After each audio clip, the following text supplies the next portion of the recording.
All right, welcome on into this episode of First CSP, the channel dedicated to bringing you the first council shoulder patch issued from each council in Scouting America, both past and present. Today we're going to take a look at Old Colony 249 out of Massachusetts. Was the formed in 1969 as the merger of Old Colony 247 and Squanto 228, and it existed up until 2017 when it merged with Knox Trail to form Mayflower 251. The first issue was originally separated into three variations, the S1A, B, and C. We do have all of those to show you today. Based on the numbers, the S1A is generally a difficult find, but for us, at least, in trying to find the S1A over the years, it has shown to be much more challenging than one might think. It took us a long time and was very difficult for us to actually track down an S1A. Well, let's head on over to the patch table and take a look at it. It's somewhat unassuming, but the S1A is defined with its red border, light blue background, red letters, and is denoted with a state that is 67 to 70 millimeters in length. The patch overall is also relatively small, only being 115 millimeters. Generally, CSPs today are closer to 130 millimeters, but just getting in that state measurement here, we can see that Massachusetts does not make it to the 7.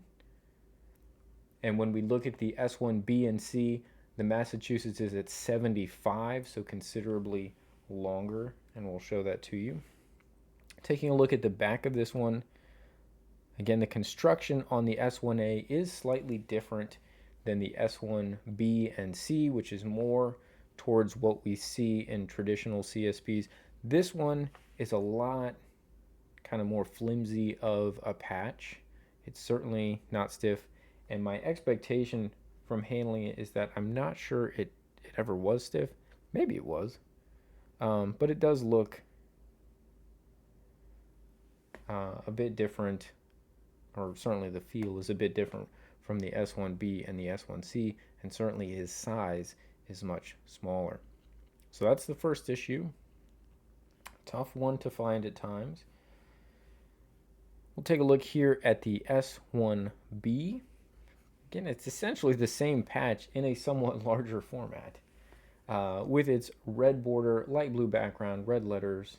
Now the state is going to be 75 millimeters.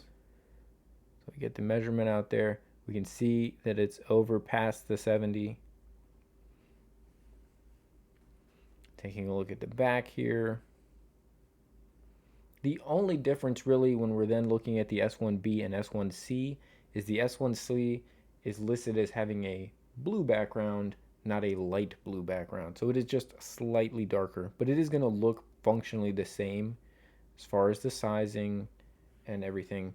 Let's get the S1A up top here just to give you an example of the difference in size between these two.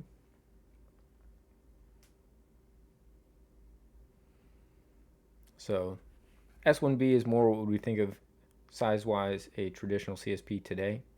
And you can see that the S1A is considerably smaller. There's not a ton that you can look at on the patch because it is scaled pretty well.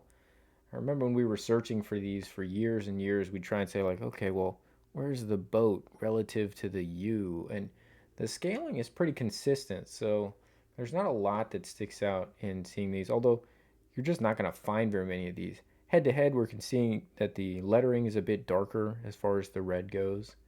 But overall placements and shapes look fairly similar because they are scaled pretty consistently. All right, let's take a look then at the S1C. So the S1B is the light blue like the S1A, and then we go to just blue. They're not a ton different. This one does seem to go slightly to the darker red in the lettering. But other than that, the S1B and the S1C are pretty close together. but there's the S1C. Construction's the same, kind of look and feel the same, but they do. In person, you can see a slight difference where this is a lighter blue and this is a darker blue. It maybe doesn't even show up on the camera as much. Maybe if I can tilt these to catch some of the light. No, I'm not seeing that it comes across on the camera all that well. But this is just the ever so slightest darker shade of blue, which they're calling blue. They call this light blue. That's your B, that's your C. Then, like many patches of the error, we add a fleur-de-lis or a BSA, in this case a fleur-de-lis, and that takes us to the S2. S2 now moves from the former S1 cloth backs to a plastic back. It's kind of that older style, kind of jelly plastic.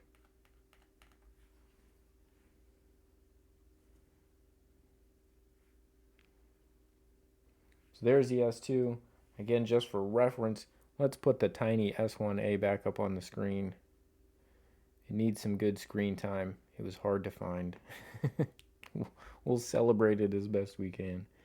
So there you have it, the first issues for Old Colony.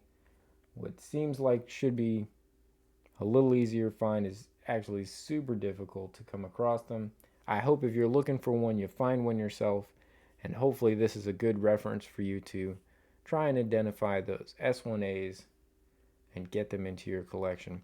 We've got new episodes again every single day. We'll be back tomorrow with another new episode. We hope to see you then. We want to thank you all for tuning in, commenting, liking, subscribing, sharing. We really appreciate everybody. And until tomorrow, I hope you guys have a great rest of your day.